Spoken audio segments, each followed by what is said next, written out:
Arsenal 2, Leeds United 1. Yes, people, why football here? And boy, did Leeds give Arsenal a fright towards the end of the game. But Arsenal do get the job done and move 4 points ahead of Tottenham going into North London Derby on Thursday. As always, if you guys enjoy football reactions, this is the place to be. So please give me a sub on my road to 700 and leave your thoughts on the match in the comment section down below. I mean, it was a perfect possible start for Arsenal. Eddie Nketiah with two quick fire goals. The first one was a mistake by Ilyan Meslier. I feel for a man like he's a left-footed keeper, wanting to shift the ball into his left foot, but in that scenario, you just have to get rid, put your foot through it. He didn't. Eddie Nketiah pipped into the ball and scored. And then the second goal, made by Martinelli, just running at defenders. How many times do I talk about you just have to run at someone at times? Passing's all good and all, but when you pass, the defenders just stay in their position, just shift. When you run at someone, it forces a defender to commit. They either back up off you or they go to tackle you. And then what happens is he just darted past Luke Ayling, he had the better of him the whole 27 minutes. Luke Ayling was on the pitch and then pulled it back across goal, and then Nketiah tapped in. But remember, if Nketiah weren't there, Ødegaard would have definitely done the job himself. And that was 2-0. Perfect possible start for Arsenal, because you know what? Going into this game, it was a tough game. Because Leeds fighting for their lives, you don't want one of these games to be 0-0 until the 60th, 70th minute. It starts to get really frustrated and nervous around the Emirates. So it was a perfect possible start. And then that got compounded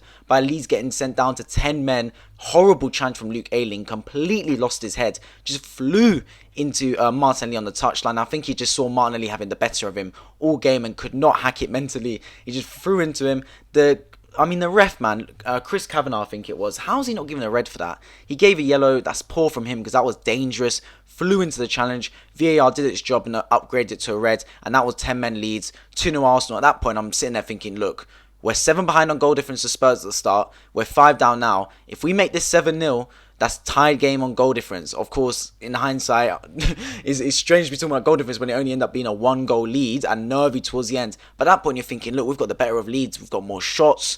Everything. Leeds didn't have a whole shot in the first half, let alone shot on target. But yeah, fair play to Leeds because a few of the players lost their heads. Rafinha lost his head. Robin Koch lost his head.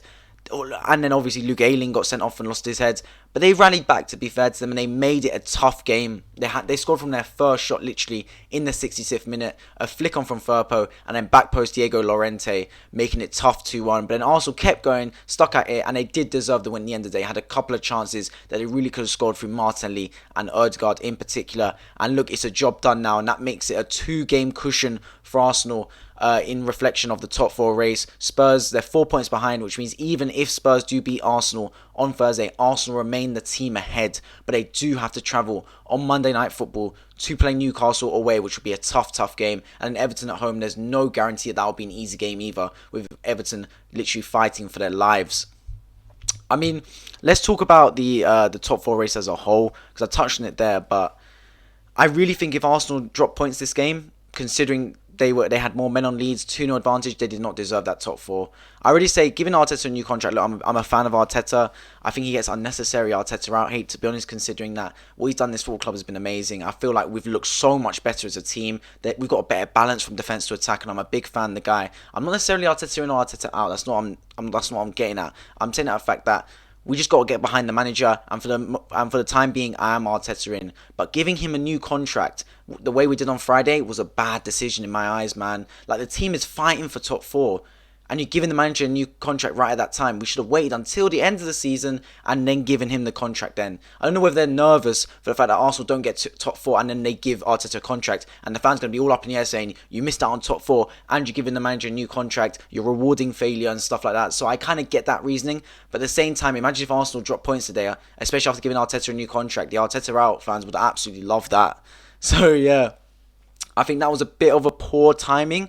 Either way, look, I'm not worried because Arteta, I still think he's the right man to lead this club forward, especially for the meantime. And if he gets into top 4, it's a massive boost for the football club. Just the calibre of players you can attract once you get Champions League football that you wouldn't be able to get with Europa League or without anything. And I think this season without any European football has really helped us. There's no doubt about it. That freshness is literally gone throughout the whole squad. One player that got taken off early today was Bukayo Saka. I don't think he was injured, but it might just be a knock. Arteta has been saying that he has been playing through kind of like knock/injuries recently. So yeah, it was a bit sad to see him come off. The player he brought on, the forgotten man, Nicolas Pepe, should not bring him on again this season. Horrible performance from Pepe. I still think we need to sell him in the summer. I don't think he's good enough at all for Arsenal Football Club, and be completely honest right now. he struggles, man, because he just slows down the attack. As soon as he came on the pitch, he's just no directness about him. For a player that's got so much skill, and when he was at Lille, he was so direct. He loses at Arsenal, he just dilly-dallies, he kind of like just crab dribbles with the ball and just slow sauntering around the pitch. I don't want that in our attack. I want players that are direct like Martinelli. You don't need to go there and do a few Cruyff turns, step overs and stuff. Just get the ball and just run with it forward, man. And he just didn't do that. And that was highlighted by the fact that literally Leeds had no keeper because Meslier was up for the corner and then it broke to Pepe and he just had no confidence to take on Daniel James, who is not a defender, and just lost the ball to him. So that was a bit poor. In terms of the other subs that came on, Emile Smith-Rowe came on, bit of a quietish game for him, but got his legs around, that was good. And then Lacazette barely had enough time to tie his shoelaces, to be honest. The main man, Eddie Nketiah, look, he got the job done today. Should we renew him? Renew him to sell him, maybe. I don't think he should stay as a starting striker for Arsenal. If we want to make the next step as a football club and go for the challenging for Premier League, you can't have Eddie Nketiah up front. You can't have Lacazette up front. We need to go in the summer, hopefully with Champions League football, and sign a top caliber striker, a top caliber one that is a Champions League striker, because I really don't think we're far off challenging for the Premier League. Now, do I think we're going to reach Liverpool, Man City next season? I really don't think so. I think there's still a lot. I think there's still 2 to 3 seasons ahead of us. But if we can close that gap and make ourselves a solidified top 3 team, like what the Chelsea were kind of this season, bearing in mind we are 1 point off Chelsea now, so they're not a million miles ahead of us.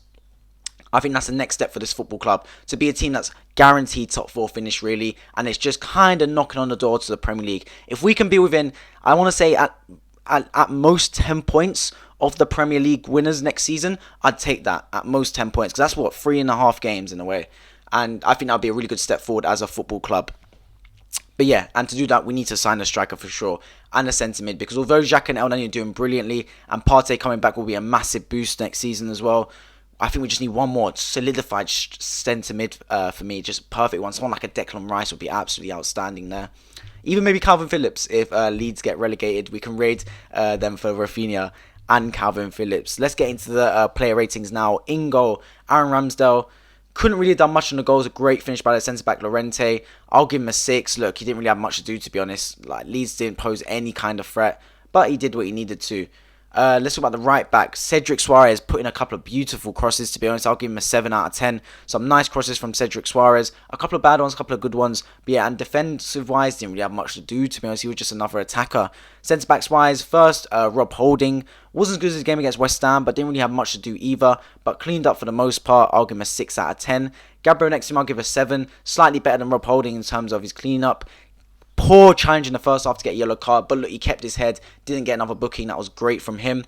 Left back Takehiro Tomiyasu, also 7 out of 10. Looked strong coming back from injury. Was a little bit rusty on the weekend versus West Ham, but definitely pulled things together today. Good performance from him all the way around. Midfield is another great performance, cleaning up in there for me. Mohamed Elneny starting with him, give him an 8 out of 10. Just kept the ball recycled, kept it moving. Xhaka next to him, also an 8. Kept the ball moving as well. Xhaka was a bit more further forwards this game, especially after Leeds got brought down to 10 men.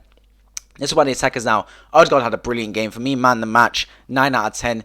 At home, Odegaard's just such an amazing baller, man. The way he picks up the ball, his incisive passes, flicks, his tricks, making stuff happen. Away from home, he's nothing like that whatsoever. He loses his flair away from home. I feel like he thrives off the Emirates crowd a bit. Because, yeah, I expected this from Odegaard today, because he's that kind of player, that can, like, just shift the ball nicely, a couple of nice passes. Remember the time when he just literally flicked it to Saka, and then Saka maybe could have done better. Let's talk about Saka now. Saka, for me, gets a 7 out of 10. Wasn't his greatest performance in Arsenal shirt. Definitely wasn't one of the better attackers. But, look, he did his job, and, look, we took him off early, and hopefully that keeps him fresh going into the North London derby. Gabriel Martinelli next to him, also 8 out. I'll give him a 9 out of 10 as well, actually. Same as Odegaard, he was brilliant as well. Made the second goal, a constant threat, just running at people, being direct. Exactly what I wanted Pepe to do when he came on the pitch. Because Arteta noticed that directness doesn't help Leeds. Leeds played a really high line, and there was a few times, especially in the first half, where we just looped the ball over the top and let Saka run onto the end of it, and he had a field day. And Eddie Nketiah will also give a 9-2 for his 2 goals. Didn't have a chance for a hat-trick, which was a shame, because look, he had about 80 minutes to score his 3rd goal, and that would have been really nice for him. But look, 2 goals is enough, and at the end of the day, he is the match winner for this football club. All in all, Arsenal made more hard work of it than they really should have, considering how the game started. But all that matters was that it's 3 more points that you can chalk up for this football club in their quest for the top 4 as we wind down to 3 games left. As always, if you guys enjoy football reactions, this is the place to be. As we count down towards the end of the season, I'm going to be reacting to a lot of football matches, especially the North London derby on Thursday. Tottenham Hotspur versus Arsenal at the new White Hart Lane. I cannot wait for it. Let me know your score predictions of that game going into it. And if you guys enjoy, please consider subscribing on road to 700 and drop a like down below. I've been White Football and I'll catch you guys in the next video.